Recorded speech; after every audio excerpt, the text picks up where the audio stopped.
Sumainyo ang Panginoon. At sumaiyo rin. Ang mabuting balita ng Panginoon ayon kay San Lucas. Papuri sa iyo, Panginoon.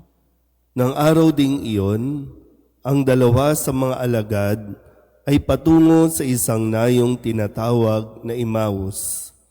May 11 kilometro ang layo sa Jerusalem. Pinag-uusapan nila ang mga pangyayari, samantalang nag-uusap sila at nagtatanungan. Lumapit si Jesus at nakisabay sa kanila. Siya'y nakita nila, ngunit hindi nakilala agad. Tinanong sila ni Jesus, "Ano ba ang pinag-uusapan ninyo?" At tumigil silang nalulumbay. Sinabi ng isa na ang ngalay Cleopas, "Kayo lamang po yata ang dayuhan sa Jerusalem na hindi nakaalam sa mga bagay na katatapos pa lamang nangyari roon." "Anong mga bagay?" tanong niya. At sumagot sila, "Tungkol kay Jesus na taga Nazaret, isang propetang makapangyarihan sa gawa at salita, maging sa harapan ng Diyos at ng mga tao. Isinakdal siya ng aming mga punong saserdote at mga pinuno upang mahatulang mamatay, at siya ay ipinako sa krus. Siya pa naman ang inaasahan naming magpapalaya sa Israel. Hindi lamang iyan. 3 araw na ngayon mula na mangyari ito, nabigla kami sa ibinalita ng ilan sa mga babaeng kasamahan namin. Maagang-maaga raw silang nagpunta sa libingan at di nila natagpuan ang kanyang bangkay. Nagbalik sila at ang sabi, nakakita raw sila ng isang pangitain, mga anghel na nagsabing buhay si Jesus. Pumunta rin sa libingan ang ilan sa mga kasama namin at gayon nga ang natagpuan nila. Ngunit hindi nila nakita si Jesus. Sinabi sa kanila ni Jesus, "Kay hahangal ninyo. Ano't hindi ninyo mapaniwalaan ang lahat ng sinabi ng mga propeta?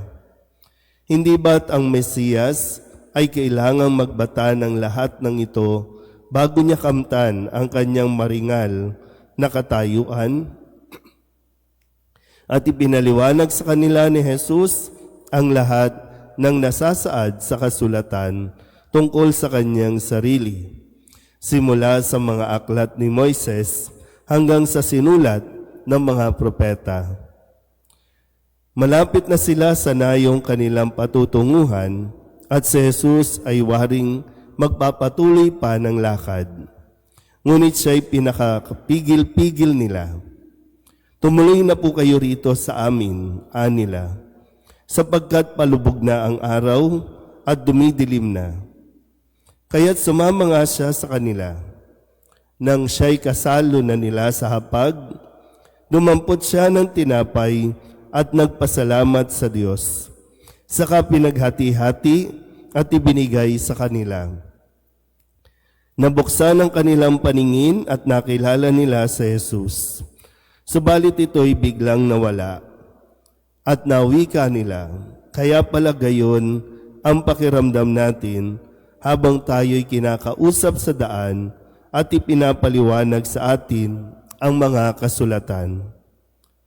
Noon di tumindig sila at nagbalik sa Jerusalem. Naratnan nilang nagkakatipon ang 11 at ang ibang mga kasama nila na nag-uusap-usap. Muli ngang nabuhay ang Panginoon, napakita kay Simon, at isinalaysay naman ng dalawa ang nangyari sa daan at kung paano nila siyang nakilala ng paghati-hatiin niya ang tinapay. Ang mabuting balita ng Panginoon. Pinupuri ka namin, Panginoong Hesukristo. Isang mapagpalang umaga po sa inyong lahat. Magandang umaga po. Ngayon po ay Miyerkules sa 8 araw na pagdiriwang ng Pasko ng Pagkabuhay at nagpapatuloy ang ating Panginoong Hesukristo na muling nabuhay na magpakita at kausapin ang ilan sa kanyang mga alagad. Ngayon sa tagpong ito ng ating ebanghelyo, napakita siya sa dalawang alagad na nagnanais lumayo sa Jerusalem. Ang Jerusalem, ang lugar kung saan sila nakaranas ng parang kawalan ng pag-asa. Sa Jerusalem sila nakaranas ng matinding kabiguan, kalungkutan, dahil yung kanilang inaasahan, yung taong tumanggap sa kanila ay ipinako sa krus at namatay. At doon na lang sila nahinto. Kung kaya't ninais na lang nilang lumayo sa Jerusalem kung saan nangyari ang lahat ng kapangitan nila sa buhay. Pero ito ay sinamahan ni Jesus at sinubukan, prinoseso ang nararamdaman ng dalawang alagad na ito.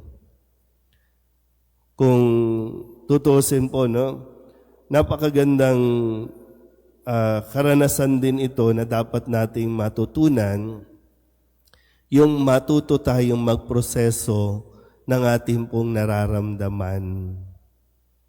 Kapag kinakausap kasi tayo, kapag kinakamusta tayo, ayaw nating magkwento ng mga nangyari sa buhay natin.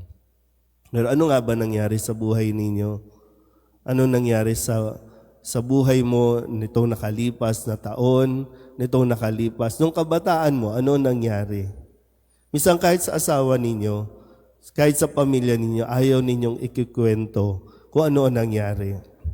Pinagtatakpan na lang ito ng kung hindi man bisyo, kung hindi man mga pangit na ginagawa sa buhay, sa ibang paraan pinagtatakpan natin. Kung kaya, minsan nagiging mainitin ang ulo, hindi mo lang ma-express, hindi mo lang maibuka yung bibig mo, pero may nangyari sa iyo. Hindi ko alam kung nakakahiya ba yung nangyari sa iyo o nahihiya kang malaman ng iba na nangyari sa iyo.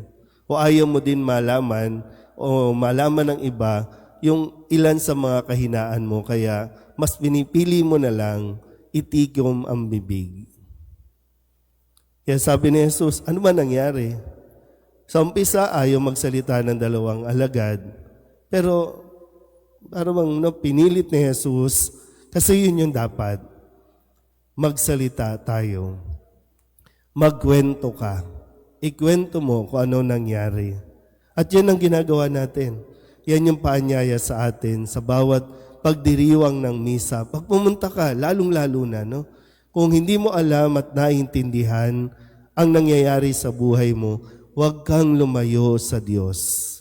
Huwag kang lumayo sa simbahan. Huwag kang tumigil ng magsimba. Kasi dito, sabi nga, nabuksan ang kanilang isipan ng paghati-hatiin ni Jesus ang tinapay. At ito yung Eukaristiyang patuloy niyang ginagawa sa atin. And hopefully, sa bawat pagdalo natin sa misa at pag-alis mo sa misa, nagkakaroon ng kaliwanagan. Pero kailangan natin matutong magbukas ng ating mga sarili. Kung gusto mong umiyak sa Diyos, umiyak ka. Kung gusto mong sumigaw sa Diyos, sumigaw ka.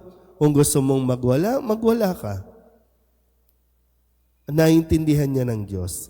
At tama yun, yan yung proseso na dapat nating matutunan. Kasi kung sasarilinin mo yan, wala talagang makakaintindi sa'yo at maging ang iyong sarili, hindi mo maiintindihan. Iproseso mo ng mas maaga ang iyong nararamdaman. Amen?